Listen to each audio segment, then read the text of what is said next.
Catholicism runs deep here. 87% of the population is Catholic. In Argentina, it's more than a religion, it's a way of life. There's no official church here, but the nation's constitution requires that the president be Catholic. And so with a deep sense of pride in religion, Argentina is getting ready for the first sitting pope ever to visit this country. The pope is only supposed to be here about 33 hours. That's long enough for just about every storefront in Buenos Aires to be plastered with papal posters, for street vendors to hawk a variety of Vatican souvenirs, and for workmen to put last-minute touches on a former tow truck that's been converted to a parade vehicle for the Pope, complete with bulletproof glass. Today, the Pope travels to the small city of Luján, where he'll celebrate a Mass. And on his second and final day, the Holy Father will lead a huge outdoor Mass at the Monument to the Spanish people here at the capital. Bob Berkowitz, ABC News, Buenos Aires.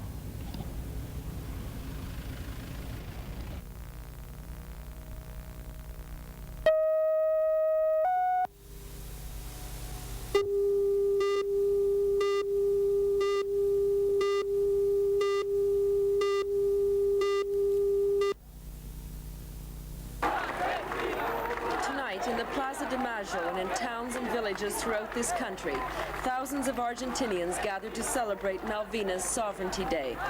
On June 10, 1829, a decree created Argentine political and military command over the islands, and in 1973 a law was passed declaring today the day of the affirmation of Argentina's rights over the Malvinas.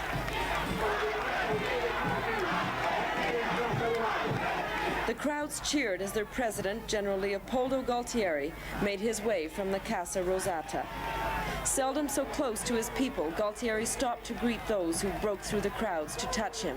He seemed pleased. But the junta has reason to smile tonight if one believes claims they have halted the full-scale British offensive on Port Stanley, the Malvinas capital. Flanked by the ranking military establishment, Galtieri presided over the sunset lowering of the blue and white.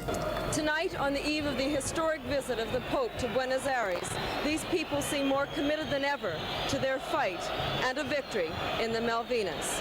Pamela Wallen, CTV News, Buenos Aires.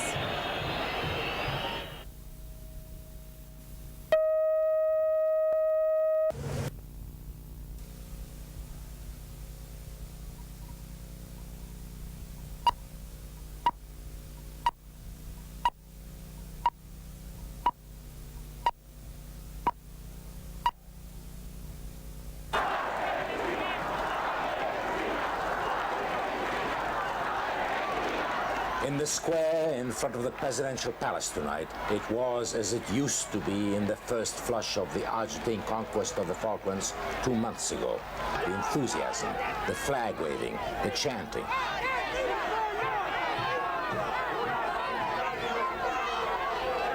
What brought it about was the coming together of two events. First, the annual celebration in Argentina of Malvinas Day, and then the confirmation of devastating losses suffered by the British in Argentine air attacks near Port Stanley. For weeks, as the British landed and advanced, Argentina seemed subdued. But now, with this sudden turn in the fortunes of war, spirits here are soaring again, and for the moment anyway, the cost of war seems all but forgotten. But not altogether. Away from the television lights and the exuberance of the young, out in the dark fringes of the square, there was restraint. This week, it was the British who suffered heavy losses. Last week, the Argentinians. Next week, who knows?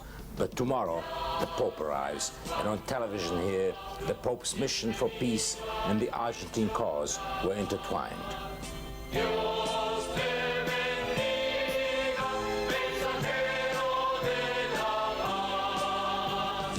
The Vatican insists that the Pope's visit here will be purely pastoral and not political.